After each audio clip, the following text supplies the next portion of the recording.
Hello viewers, welcome back to learn reality. पिछली video में हमने इंडियन रियल एस्टेट का बेसिक्स कवर किया था। आज हम बात करेंगे इंडियन रियल एस्टेट मार्केट में कॉमनली यूज टर्मिनोलॉजीज का। अगर आप एक ब्रोकर, कंसल्टेंट या फ्रीलांसर हैं तो इन टर्म्स का समझना आपके बिजनेस के लिए जरूरी है। तो चलिए शुरू करते हैं। Segment 1, property related term. सबसे पहले रियल एस्टेट इंडस्ट्री में commonly use property related terms को समझते हैं, जैसे carpet area. Carpet area is actual area जो आप घर के अंदर यूज़ कर सकते हैं। अगर हम इसको और लेमन लैंग्वेज में समझें तो कारपेट एरिया वो एरिया होता है जो हमारे घर के वॉल्स के, लाइक फ्लैट के वॉल्स के अंदर का एरिया होता है। Buildup area carpet area plus wall का थिकनेस प्लस बालकनी का एरिया होता है। सुपर एरिया और सुपर बिल्डअप एरिया क्या होता है? Buildup area plus common areas like lobby, lift, staircases. अगर आप एक सोसाइटी में रहते हैं तो बहुत सारे कॉमन एरियाज होते हैं लाइक क्लब हाउस, बहुत सारी एमिनिटीज होती है, स्विमिंग पूल, स्टेयर्स, लिफ्ट। तो इन एरियाज को अगर हम डिवाइड करते हैं नंबर ऑफ फ्लैट्स में तो वो हमारे बिल्डअप एरिया में ऐड हो जाता है और ये सुपर एरिया कहलाता है। एफएसआई या एफएआर, फ्लोर स्पेस इंडेक्स और floor area ratio. This is a ratio जो बताता है कि आप किसी प्लॉट पर कितना एरिया कंस्ट्रक्शन कर सकते हैं, कितना एरिया कंस्ट्रक्शन अलाउड है बाय गवर्नमेंट और अथॉरिटीज। अगर प्लॉट का साइज 1000 स्क्वायर फीट का है तो आप 1500 स्क्वायर फीट तक का कंस्ट्रक्शन कर सकते हैं। So this will be 1.5 FAR और FSI। Segment 2 is legal and regulatory terms like RERA, real estate regulatory authority. 2016 में आया ये एक्ट ट्रांसपेरेंसी और बायस प्रोटेक्शन के लिए बना है। सभी प्रोजेक्ट्स को रेरा में रजिस्टर करना पड़ता है। Next is title deed. ये एक लीगल डॉक्यूमेंट है जो प्रॉपर्टी ओनरशिप प्रूफ करता है। Encumbrance certificate, EC। ये सर्टिफिकेट प्रॉपर्टी को कोई भी फाइनेंशियल लाइबिलिटी या लोन पेंडिंग नहीं है ये बताता है। Stamp duty and registration charges. Property transfer के वक्त स्टेट गवर्नमेंट को एक सर्टेन परसेंटेज फ़ी पे करनी होती है, उसी को स्टैम्प ड्यूटी और रजिस्ट्रेशन चार्जेस बोलते हैं। मोर और लेस स्टैम्प ड्यूटी हर जगह 1% की होती है और NCR में रजिस्ट्रेशन चार्जेस 5 to 7% है। Sales agreement versus sales deed. Agreement एक इनिशियल कॉन्ट्रैक्ट डॉक्यूमेंट होता है जो सेल्स के टर्म्स को डिफाइन करता है दोनों पार्टीज के बीच में।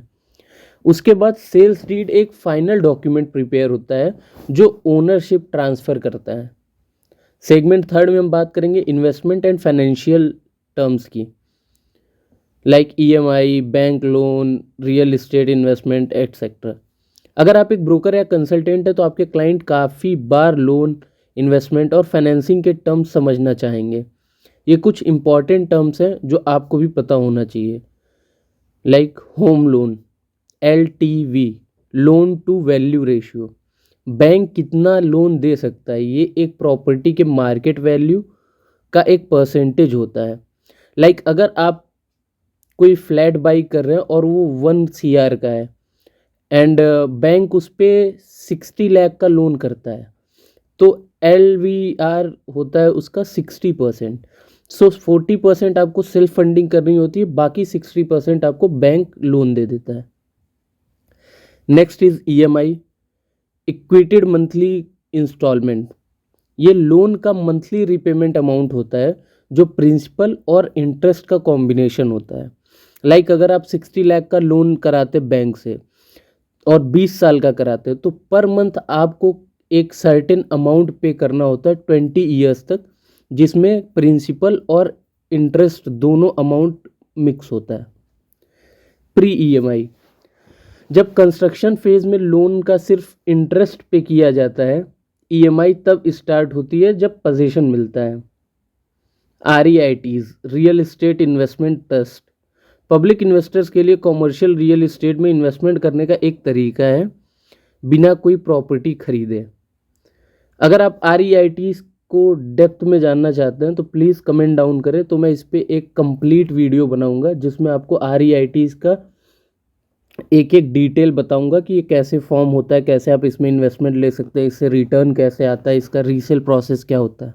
Next thing is capital appreciation. Suppose आप एक प्रॉपर्टी लेते हैं और 10 साल बाद बेचते हैं, तो प्रॉपर्टी की वैल्यू में भी चेंज आता है। एक आज आपने एक सीआर का फ्लैट लिया और 10 साल after 10 years you are going to sell it out on 1.5 CR, तो ये जो 50 लाख का प्रॉफिट आपको हुआ, this is your appreciation. Segment 4 में हम देखेंगे मार्केटिंग और सेल्स टर्म्स क्या होते हैं, like real estate ad, social media marketing, broker के डील्स एटसेट्रा। अगर आप एक ब्रोकर या फ्रीलांसर हैं तो आपको मार्केटिंग और सेल्स के कुछ टेक्निकल टर्म्स पता होने चाहिए, like primary market versus secondary market. Primary market में नए प्रोजेक्ट्स आते हैं जो डेवलपर्स बेचते हैं, और सेकेंडरी मार्केट में इन्वेस्टर्स के प्रॉपर्टीज सेल आउट होते हैं जो कि रीसेल प्रॉपर्टीज भी कहे जाते हैं। चैनल पार्टनर्स और सीपी, ये वो एजेंसीज होती हैं जो डेवलपर्स के प्रोजेक्ट्स को प्रमोट करती हैं और उनको प्रोडक्ट को सेल करके कमीशन अर्न करती हैं। Next one is exclusive mandate. जब एक प्रॉपर्टी सिर्फ एक ब्रोकर के थ्रू सेल होता है, सारे सेलिंग राइट्स किसी एक चैनल पार्टनर, एजेंसी या ब्रोकर के पास होते हैं, तो उसे एक्सक्लूसिव मैंडेट कहते हैं। लीड जनरेशन, आज के टाइम पे सबसे इम्पॉर्टेंट चीज़, पोटेंशियल बायर या इन्वेस्टर को आइडेंटिफाई करना जिससे सेल्स इंक्रीज हो सके। क्योंकि अगर हम प्रोजेक्ट कोई लॉन्च करता है बिल्डर, तो उसका मोटिव होता है सेल्स करना। कोई चैनल पार्टनर एसोसिएट होता है बिल्डर से, तो उसका मोटिव होता है सेल करना।